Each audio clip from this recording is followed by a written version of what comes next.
Well, welcome everyone to the second IPWSO summit.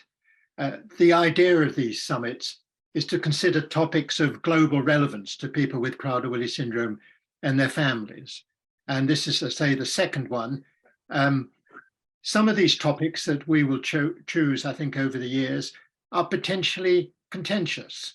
They may be complex, and there may be no obvious solutions to how we resolve some of these issues. And I think today may be an example of that. But we're really delighted that you're able to attend, and we anticipate more people will be joining us during the course of the meeting.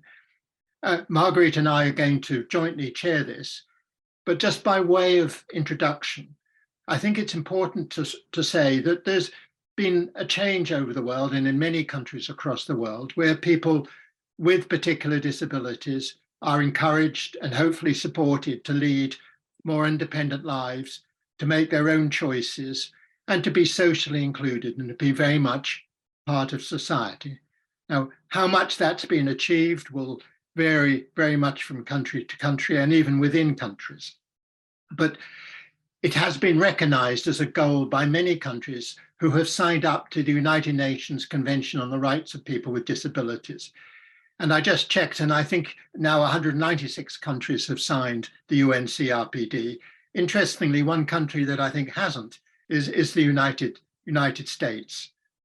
But of course, individuals with Prader-Willi syndrome vary considerably in their need, in their strengths, and in the challenges that they face, and in the nature and extent of the particular behaviors that they experience during childhood or in adult life.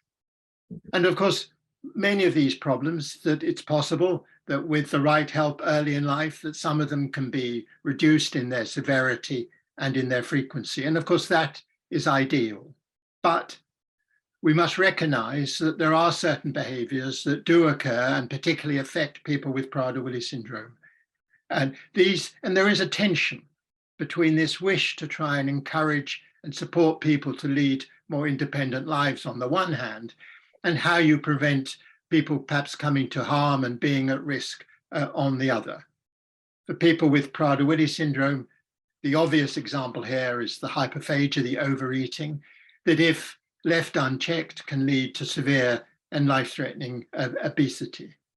But also the tendency to emotional outbursts may give rise to problems, particularly if they occur in a public setting where others may be at risk because of the person's outburst. And also there may be others, perhaps more unusual behaviors, and we hear of behaviors such as running away, whereby someone leaves where they're living, their family or their group home, and just disappears. And how do you manage those sorts of behaviors? And of course, people may also develop mental ill health. Now, how these are managed and the circumstances and the legal framework that might be important will vary across countries and will vary depending whether you're talking about someone who is still a child or whether they are now an adult. Now, the way we thought we would reflect on this during this summit is to ask a mixture of parents and health professionals from across the world and social care professionals to talk about the experience in their country.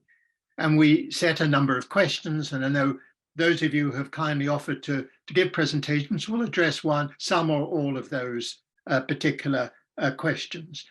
But we've also left plenty of time for discussion, and we think it's really important that we discuss the different solutions and the different ways that what countries have tried to manage these issues.